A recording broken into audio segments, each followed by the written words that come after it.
এভাবেও যে গরুর গোশতের কাবাব তৈরি করা যায় এটা আপনারা না জানলে বিশ্বাসই করবেন না। আসসালামু আলাইকুম বন্ধুরা, আজকে নিয়ে এসেছি বিফ কাবাব। আমি এখানে 1.5 কেজি গরুর গোশত নিয়েছি। এর টুকরো অনেক বড় বড় সাইজের। আমার এখানে 8-9 টুকরোর মতো মাংস হয়েছে, খুব বেশি ছোট না। তো আমি এখানে প্রথমে দিয়ে দিচ্ছি ভিনেগার এবং লবণ, আর এটা দিয়ে আমি ঢেকে রাখবো 10 মিনিটের মতো। 10 মিনিট পরে আমি আস্তে মাংসগুলোকে তুলে নেব। আমার যে পানিটা বের হবে সেটা আমি আর ব্যবহার করব না, এসব আমি ফেলে দেব।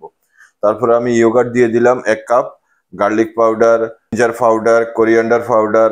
আমি মোটামুটি যত রকমের মশলা আছে সামান্য পরিমাণ, বিশেষ করে গরম মশলা ছাড়া অন্যান্য ধনিয়া গুঁড়া, তারপরে আদার গুঁড়া এসব ব্যবহার করেছি, চিলি সস, তারপরে গরম মশলা সামান্য, তাও পাউডার খুব বেশি না।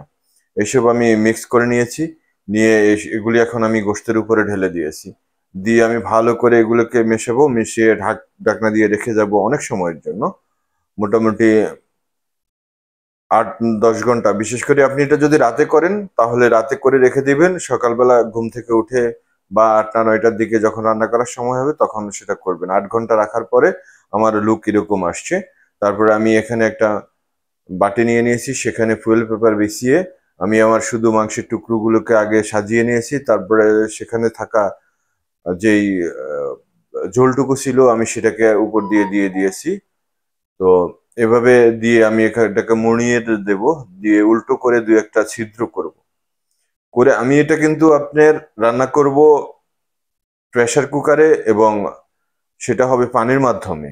আপনারা বিভিন্নভাবেই কাবাব খেয়েছেন, কিন্তু আজকের এই রেসিপিটা ট্রাই করেন।